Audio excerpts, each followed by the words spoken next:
नमस्कार दोस्तों, मैं संजय चौहान। आज हम बोल्ड बोल चैनल के माध्यम से अलग अलग साहित्यकारों और उनके साहित्य की समीक्षा के संदर्भ में आज हम हिंदी के प्रसिद्ध आलोचक और वरिष्ठ साहित्यकार डॉक्टर पांडे शशि भूषण सितांशु जी से बातचीत करेंगे कि उनकी साहित्यिक यात्रा, साहित्यिक उपलब्धियां और साहित्य को क्या देन है, इस संबंध में हम बात करेंगे। मित्रों, डॉक्टर पांडे शशि भूषण सितांशु पूर्व अध्यक्ष हिंदी विभाग और डीन भाषा संकाय गुरु नानक देव यूनिवर्सिटी अमृतसर से सेवानिवृत्त हैं। डॉक्टर साहब की अब तक 100 से अधिक इन्होंने पीएचडी और एमफिल करवाई है। अलग अलग विषयों पर 40 से अधिक पुस्तकें प्रकाशित हो चुकी हैं। डॉक्टर साहब हिंदी विश्वविद्यालय वर्धा में विजिटिंग प्रोफेसर भी रहे हैं और वहाँ एक महत्वपूर्ण कोर्स का निर्देशन भी इनके द्वारा हुआ है। तो हम अब मिलते हैं डॉक्टर पांडे शशि भूषण सितांशु जी से। डॉक्टर साहब, बोल्ड बोल चैनल के तरफ से आपका हार्दिक स्वागत है। धन्यवाद। हिंदी साहित्य में आपकी एक अलग पहचान, अलग महत्व, चाहे वह आलोचना है, चाहे सैद्धांतिक आलोचना हो, चाहे व्यवहारिक आलोचना है, उसके रूप में आपकी एक अलग पहचान है। डॉक्टर साहब, आपकी प्रारंभिक काव्य रचनाएं भी मैंने पढ़ी है।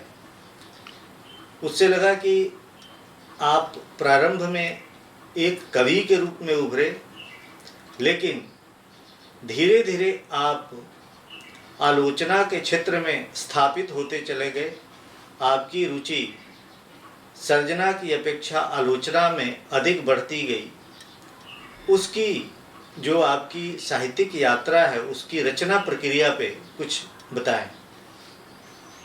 देखिए संजय जी, मैं साहित्य का एक पाठक मात्र हूँ और मैं समझता हूँ कि आलोचक सबसे पहले पाठक होता है। अगर वह संवेदनशील है, विवेक संपन्न है, तो अच्छी तरह किसी कृति का अध्ययन और विवेचन दोनों ही कर सकता है। तो इस दृष्टि से मैं अपने को पाठक मानकर ही चलता हूँ।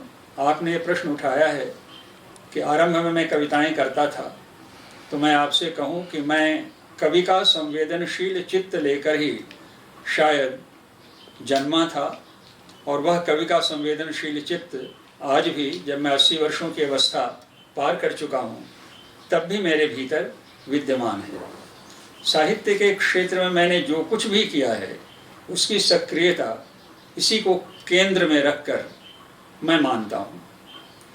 यह सच है कि मैंने कविताएं लिखी और उन दिनों मैंने अपनी किशोरावस्था से लेकर युवावस्था तक मेरी लगभग 1000 गीतिकाएं होंगी जो प्रकाशित भी होती रहीं।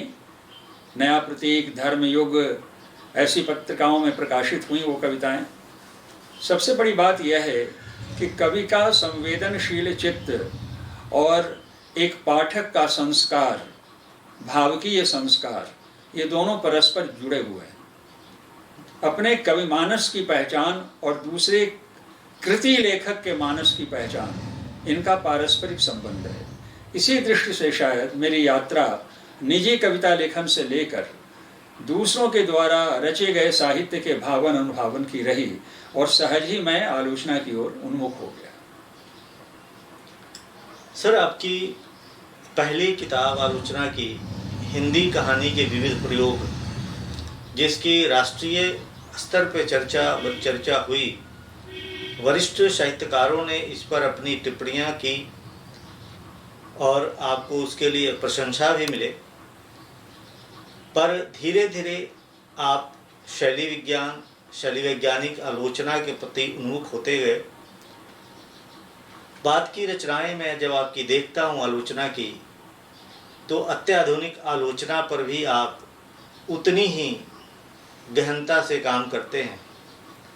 मैं ये जानना चाहता हूँ कि एक प्रारंभिक में जहाँ हिंदी कहानी और उसकी आलोचना पर लिखने वाला आलोचक धीरे धीरे शैली वैज्ञानिक और अब अत्याधुनिक आलोचना पर इतना विस्तृत कैसे सोच पाता है? देखिए, साहित्य को मैंने जिया है। साहित्य मेरे लिए व्यवसाय नहीं रहा, आजीविका का साधन नहीं रहा। जैसे मैंने अपने परिवार में अपने माता पिता, भाई बहन, पत्नी, संतान, इनके साथ मैंने अपना जीवन व्यतीत किया है, उसी तरह मेरा सारा जीवन साहित्य के साथ व्यतीत होता रहा है। कविता और कहानी मेरे लिए साहित्य सर्जना हैं दोनों, इसलिए दोनों में मैं एक साथ प्रवेश करने में अपने को योग्य बनाता गया। नई कहानी के विविध प्रयोग जिसकी आपने चर्चा की है, उसके साथ साथ मैं अपनी ओर से निराला का अलक्षित अर्थ गौरव वह पुस्तक तैयार कर रहा था। एक साथ मेरा लेखन दोनों दिशाओं में चल रहा था। एक मेरा सोपाधि शोध ग्रंथ है जिसकी चर्चा आपने की है, और दूसरा निरुपाधि लेखन है मेरा निराला का अलक्षित अर्थ गौरव। आपने कहा कि उसके बाद मैं अलग अलग दिशाओं में चला गया। मैं समझता हूँ कि मेरे भीतर साहित्य चेतना और भाषा चेतना, ये दोनों एक साथ अविच्छिन्न रूप से ये चेतनाएं जुड़ी रही हैं। इसलिए मैं जब कभी नई कहानी पर काम कर रहा था और जब निराला के अर्थ गौरव पर अपना लेखन संपन्न कर रहा था, उन दिनों मैं लगातार इनकी भाषा चेतना पर भी सोच रहा था। तो एक बड़ी बात जो आज के लेखक में नहीं मिल सकती है आपको, वो मेरे साथ जुड़ी रही कि मैं भाषा और साहित्य पढ़ते हुए भी साहित्य से, भाषा से काट कर मैंने साहित्य को कभी नहीं देखने की कोशिश की, केवल कथ्य के धरातल पर नहीं देखने की कोशिश की, क्योंकि कथ्य भी भाषा से जुड़ा होता है। और उसके बाद जैसे जैसे मेरी दृष्टि खुलती गई, मैं साहित्य के क्षेत्र में दूसरी दिशाओं में प्रयाण करता गया, तो उसमें मेरी पृष्ठभूमि जो थी वो संस्कृत की भी रही, जिससे मैं सारा भारतीय वांग्मय या काव्यशास्त्र जो था वो मेरे लिए एक मार्गदर्शक सिद्ध हुआ। और पाश्चात्य आलोचना जो अंग्रेजी के माध्यम से आई थी, जिसकी चिंतन सरणी बहुत दूर तक 21वीं शताब्दी तक आ गई, इन दोनों दिशाओं में मेरा ध्यान था। इसलिए मैं देखता रहा कि हमारे यहाँ पहले क्या लिखा जा चुका है और आज पश्चिम में क्या लिखा जा रहा है। इसीलिए सहज ढंग से साहित्य की समझ भाषा की दृष्टि से या साहित्य की समझ कथ्य की दृष्टि से किस तरह की जा सकती है, इस चेतना के कारण ही मैं पश्चिमी आलोचना की ओर मुड़ा। और आप जिसे कहते हैं संरचनावाद, उत्तर संरचनावाद, शैली विज्ञान, नई आलोचना, या फिर आप कह रहे हैं आधुनिकतावाद, उत्तर आधुनिकतावाद, इन सारी दिशाओं की ओर, विसंरचनावाद जिसे डिकंस्ट्रक्शन कहते हैं, इन सारी दिशाओं की ओर मैं उन्मुख हुआ। और मैंने केवल श्रम नहीं किया, मेरे भीतर एक छिपी हुई, एक जो गोपित प्रतिभा थी, उसने मेरी दृष्टि को उन्मेषित किया। और मैंने जिसके सिद्धांत को लिया, उसके साथ साथ उस सिद्धांत को एक सार्थकता देने के लिए यह देखने का भी प्रयास किया कि इन सिद्धांतों के आधार पर साहित्य की समीक्षा, साहित्य का अंतर्गर्भी एक धरातल कैसे प्राप्त किया जा सकता है, और साहित्य वास्तव में क्या कहता है, क्या छिपा हुआ है उसमें, कृति विशेष में क्या निहित है, उसको उजागर करने का मैंने प्रयास किया। सर, हमने आपको अलग अलग संगोष्ठियों में, सेमिनारों में, रिफ्रेशर कोर्सों में भी सुना है। सभी कहते हैं कि डॉक्टर सुधांशु बहुत बड़े भाषाविद हैं, शैली वैज्ञानिक हैं, और सबसे बहुत बड़ी बात है कि एक अनुशासन प्रिय शिक्षक हैं। पर जो दूर लोग हैं वो यही जानते हैं कि शतांशु जी एक बहुत बड़े आलोचक हैं हिंदी साहित्य के। अभी आपने बताया कि 1000 के करीब आपकी कविताएं प्रकाशित हो चुकी थी। बाद के दिनों में आपके प्रसिद्ध काव्य संग्रह स्थगित है, यात्राएं भी प्रकाशित हुई हैं। मैं ये जानना चाहता हूँ कि एक आलोचक के रूप में और एक कवि के रूप में आपने दोनों के बीच में किस प्रकार संतुलन बना पाया, जो इतना अच्छा काव्य संग्रह भी आपका पाठकों के सम्मुख आया है। देखिए, एक चीज़ मैं आपसे स्पष्ट कहना चाहूँगा कि कविता जो है वो निजी प्रतिक्रिया है। जो मेरी अपनी अनुभूतियाँ हैं, मेरी संवेदनाएं हैं, उनकी प्रतिक्रियाएं कविता में उपस्थित होती हैं। ये जीवन जगत से जुड़ी भी होती हैं और निजी अनुभावन से भी जुड़ी होती हैं, ये होती रही। लेकिन बाहर क्या क्या घटनाएं घट रही हैं, कौन कौन सा साहित्य पढ़ा जा रहा है, मैंने क्या क्या पढ़ा है, वहाँ क्या क्या असंगतियाँ मुझे दिख रही हैं। जिनके पास साहित्य विवेक नहीं है वह भी लेखक बन रहे हैं, जिनके पास साहित्य विवेक नहीं है वह भी अध्यापक बन रहे हैं, और जिनके पास साहित्य विवेक नहीं है वो भी साहित्य के विद्यार्थी बन रहे हैं। तो मेरे सामने प्रश्न यह था कि अगर मैं इस क्षेत्र में प्रवेश कर गया हूँ तो मैं अपने साहित्य विवेक के सहारे जहाँ जहाँ अभाव है, जहाँ जहाँ असंगतियाँ हैं, अभाव को भरूं, असंगतियों का निवारण करूं और साहित्य विवेक जगाऊं पाठकों में, अपने विद्यार्थियों में, शोधार्थियों में। इसके लिए मैं आलोचना की ओर अधिक बढ़ गया और कविता मेरी पीछे रह गई। सर, आज हिंदी अपने समृद्धि के शिखर पर है। अलग अलग विधाएं रचनाकारों और रचनाकारों से समृद्ध हो रही है। आलोचना भी अलग अलग क्षेत्रों में हो रही है। पर मेरी एक जिज्ञासा है कि आज हिंदी आलोचना की स्थिति क्या है, दशा और दिशा क्या है, इस पर कुछ बताएं। देखिए, मैं आपसे स्पष्ट कहना चाहता हूँ कि हिंदी आलोचना के क्षेत्र में प्रतिभा संपन्न आलोचकों का नितांत अभाव है। और प्रतिभा संपन्न जो थे या जो हैं वह अपनी आजीविका पाकर के निश्चिंत हो जाते हैं और आलोचना के क्षेत्र में आगे बढ़ने की कोशिश नहीं करते। आलोचना कहाँ से आएगी? पहले आलोचक पढ़ता है। आज पढ़ने का ही अवकाश किसी को नहीं। फिर जब पढ़ता है तो उस पर सोचता है। आज सोचने का भी अवकाश नहीं। आलोचना, एक अंग्रेजी शब्द का व्यवहार करूं तो पैराफ्रेजिंग हो गई है। जो साहित्यकार ने कहा है उसी को आलोचक दोहराता है, उसकी पंक्तियों का उद्धरण देता है। इस तरह आलोचना से एक प्रकार से आलोचना में संपृक्ति नहीं होती। आलोचना से, सही आलोचना से मुक्ति की प्राप्ति हो जाती है। आलोचना का पहला कर्तव्य है कि साहित्य जो आया है, साहित्य एक प्रकार का दस्तावेजीकरण भी है और कलाकरण भी है। लेखक ने, रचनाकार ने जो लिखा है, जीवन जगत में जो घटनाएं घट रही हैं उनको उसने प्रतिबिंबित किया है।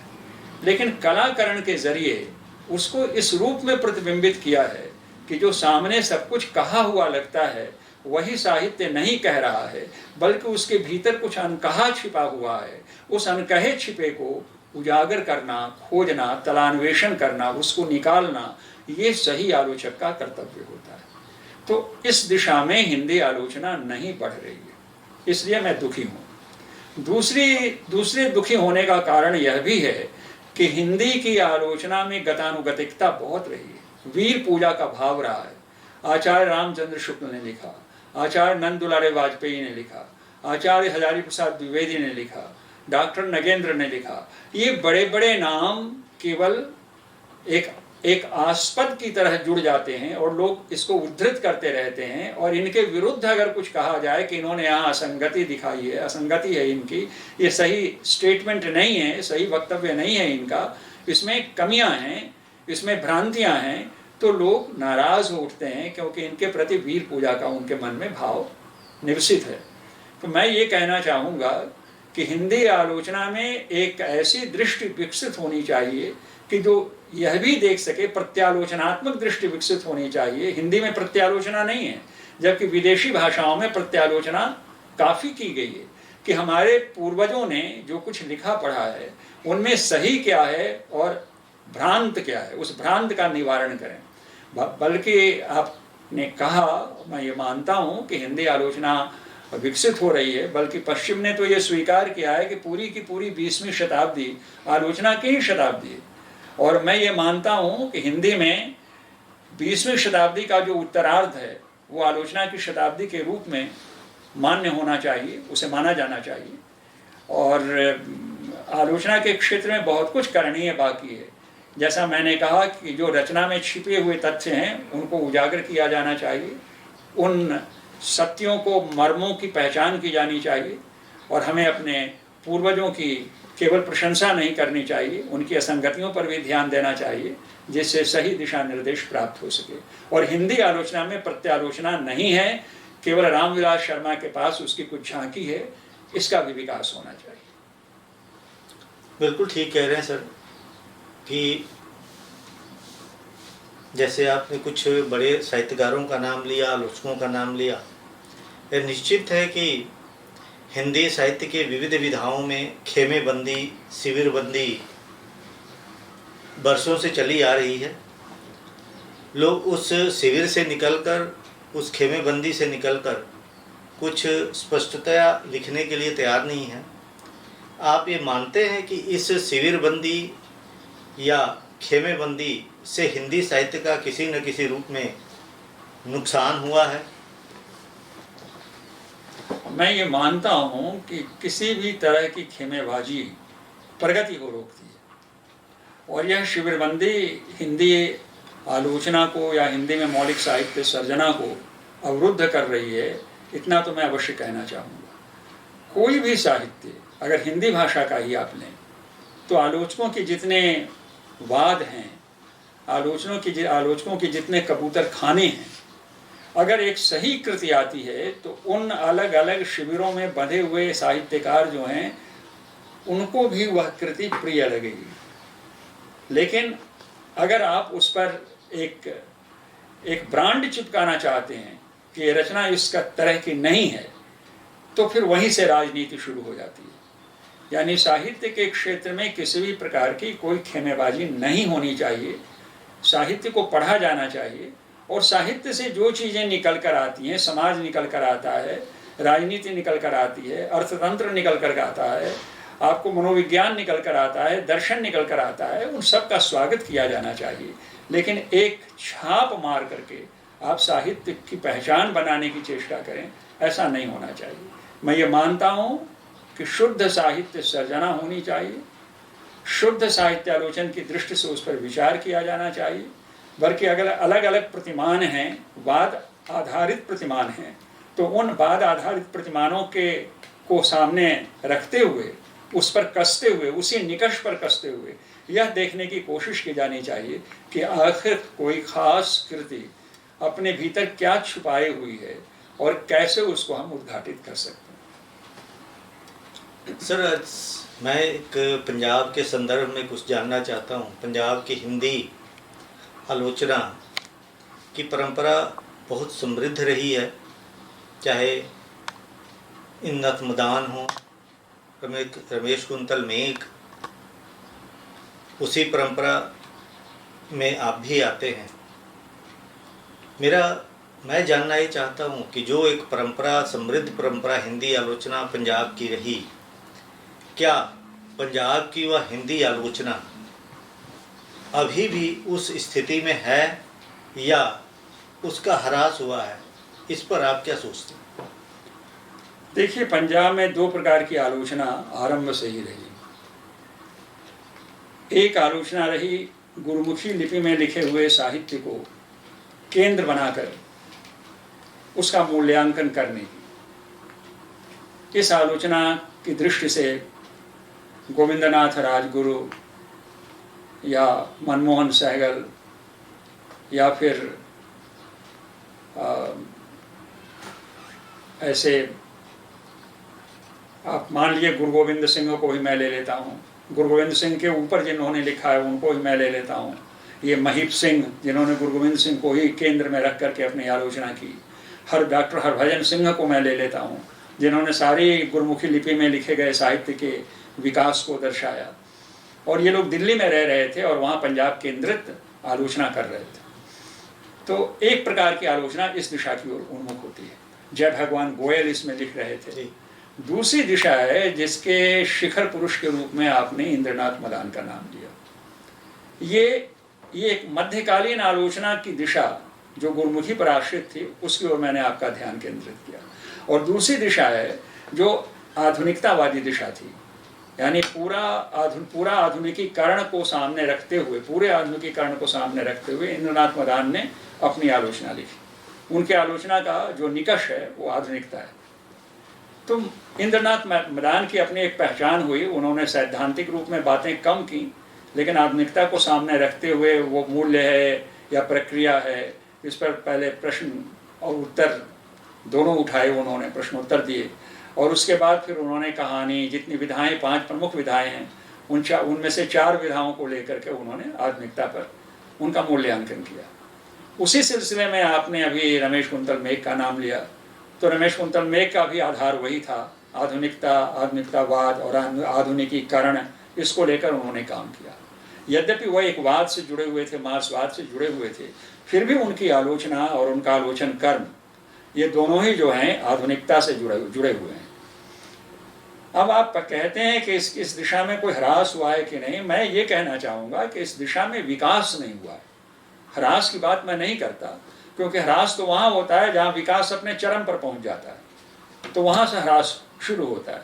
लेकिन यहाँ तो विकास होना ही शुरू हुआ था।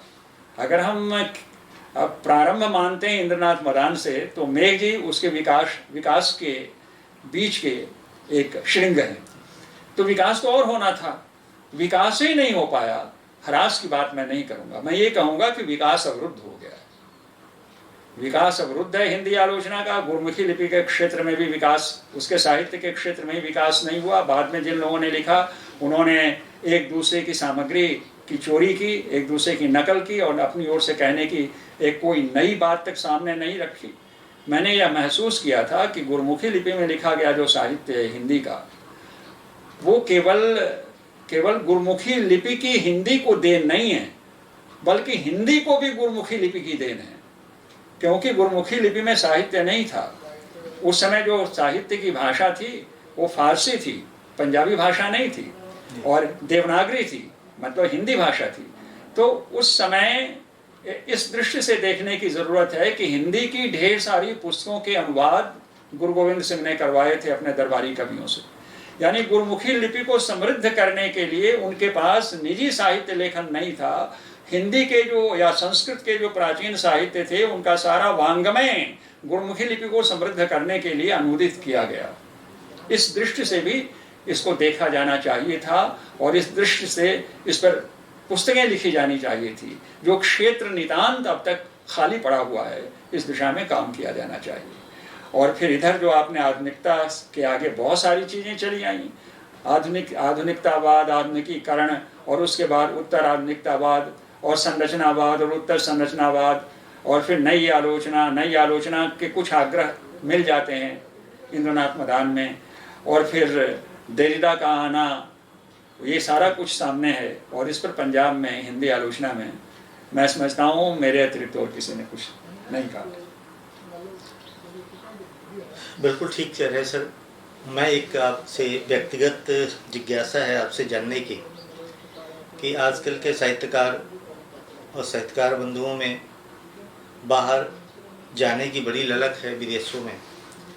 आपको भारत सरकार की ओर से 2 बार विजिटिंग प्रोफेसर के रूप में बाहर जाने का अवसर मिला, एक त्रिनिदाद और बीजिंग।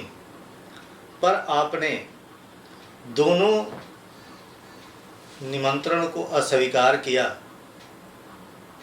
इसके बारे में कुछ बताएं कि उसकी अस्वीकार के पीछे आपका क्या कारण? देखिए, एक ऐसा है कि मेरा जो अपना शील और चरित्र रहा है, उसमें बाह्य का आकर्षण मेरे चित्त में बहुत कम है। मेरे भीतर एक आंतरिक आकर्षण है। मेरे भीतर अपनी संस्कृति के प्रति, अपनी परंपरा के प्रति, अपने साहित्य के प्रति और दूसरे साहित्य के प्रति भी जो भारतवर्ष में लिखे गए, वो मुझे रोकता है कि विदेश के चाकचिक्य भरे हुए बाह्य आकर्षण की ओर मैं घुटने टेक दूँ। ये सही है कि 1991 में भारतीय सांस्कृतिक संबंध परिषद ने जिन प्रोफेसरों के, विजिटिंग प्रोफेसरों का चयन किया था, उसमें मेरा नाम नंबर 1 पर था और मुझे त्रिनिदाद केंद्र में भेजा गया था 3 वर्षों के लिए। मैंने उनसे आग्रह किया कि आप मुझे समय दीजिए थोड़ा, 6 महीने और साल तक का समय मैंने उनसे लिया। लेकिन उसके बाद भी अपनी पारिवारिक स्थितियों को देखते हुए, क्योंकि परिवार विघटित हो रहा था मेरे जाने से, कई दिशाओं में, कई जगहों पर बंट रहा था, इसलिए मैंने वहाँ जाना अस्वीकार कर दिया। दूसरी बार मुझे 1996 में पेइचिंग जाने का अवसर मिला और मुझे 95 के दिसंबर में ही जाना था, लेकिन वहाँ छुट्टियाँ हो जाने के कारण मैंने उसे स्थगित किया। बाद में मेरी पत्नी को हृदयाघात हुआ और उसके बाद विवशता में मैं वहाँ भी नहीं जा सका। मैंने उनका आग्रह अस्वीकार किया। तो इसमें ऐसी बात नहीं है, ये तो मूलभूत कारण मैंने बता दिया कि 2 कारण होते हैं। एक, विदेशों में जाकर अर्जन किया जाए, आर्थिक अर्जन अधिक होता है, यहाँ की अपेक्षा 2.5 गुना हो जाता है, तो आर्थिक अर्जन करके पैसे जुटाए जाए, पैसे लेकर के लौटा जाए, एक ये आकर्षण होता है। दूसरा आकर्षण होता है जो बाह्य चाकचिक्य है, वो जो पश्चिमी संस्कृति है, पश्चिमी सभ्यता है, उसमें अपने को सराबोर करने का जो एक होता है, वो मुझ में नहीं था। इसलिए भी मैं बहुत ज़्यादा उसकी ओर आकर्षित नहीं, मैं अपने काम में जुड़ा रहा। सर, आजकल चर्चा बड़ी है, चर्चा का विषय बहुत महत्वपूर्ण विषय है कि साहित्य में सम्मान और पुरस्कार पाने की होड़ साहित्यकारों में अधिक है। आप स्वयं ही अनेक पुरस्कार समितियों के सदस्य रहे हैं, पर आपके, चूँकि मैं बहुत नज़दीक से आपको जानता हूँ, आपके स्वभाव को जानता हूँ, आपने कभी उस पुरस्कार के प्रति कोई जिज्ञासा नहीं रखी। लेकिन जो पुरस्कारों के लिए एक साधारण सी भाषा कहें तो जुगाड़ू रवैया साहित्यकार अपना रहे हैं पुरस्कार प्राप्ति के लिए, क्या इससे पुरस्कारों की महत्ता और साहित्यकारों की महत्ता में कोई कमी आएगी या आ रही है? देखिए, मैं एक बात आपसे स्पष्ट कहूँ कि जिस शब्द का आपने प्रयोग किया, जुगाड़ूपन, इस जुगाड़ूपन की प्रवृत्ति को लेकर जो साहित्यकार सम्मान अर्जित कर रहे हैं, प्राप्त कर रहे हैं, वो अपने आप को ही छोटा कर रहे हैं, क्योंकि उसके पीछे आपने एक शब्द का प्रयोग किया, जुगाड़ूपन। अगर कोई बहुत अच्छा लेखक है, वो रचयिता है, उसने साहित्य को निधियाँ दी हैं रचना के क्षेत्र में, महान महान पुस्तकें लिखी हैं, तो उसका सबसे बड़ा पारितोषिक मैं समझता हूँ यह कि उसे योग्य पाठक मिल जाएं, और कोई योग्य पाठक ऐसा हो जो उसके ऊपर कोई ग्रंथ लिख दे, उस पुस्तक में जो कहा है लेखक ने उसको और विकसित करे, उसे फैलाए, तो उसका यशोगान होता है। उससे बढ़कर के उसका पुरस्कार और कोई नहीं, और कुछ नहीं हो सकता। बाकी जो ऐसा करते हैं उसके संबंध में एक बार ये जो आपकी अदालत है उसमें अक्षय कुमार ने कहा था, और मुझे यहाँ भी किसी ने कहा कि साहित्य शिरोमणि पुरस्कार लेने के लिए पैसों, रुपयों, यानी जो पुरस्कार की राशि होती है उसकी आधी राशि चयन समिति के लोगों को दे दी जाती है, और योग्य अयोग्य की बिना परवाह किए हुए उसे पुरस्कार दे दिया जाता है। तो सारी राजनीति ही गड़बड़ है, देश की ही स्थिति गड़बड़ है। तो मैं साहित्य को ही क्यों दोषी ठहराऊं? जिसका जो प्राप्य है उसे मिल जाता है, जिसको जो मूल्यवान लगता है वो उसे प्राप्त कर लेता है। अगर मुझे मूल्यवान यह लगता है कि मैं महत्वपूर्ण कृतियों की सर्जना करूं, तो मेरे लिए वही सबसे बड़ा पुरस्कार है, आंतरिक पुरस्कार है, आत्मतोष है। और मुझे विश्वास है कि मेरी पुस्तकों से आगे की आने वाली पीढ़ियां सार्थकता प्राप्त करेंगी, और कोई ना कोई उस पर महत्वपूर्ण ढंग से लिखेगा, वो सबसे बड़ा पुरस्कार होगा मेरे लिए। सर, आपसे बहुत ही आत्मीय बातचीत करने का अवसर मिला।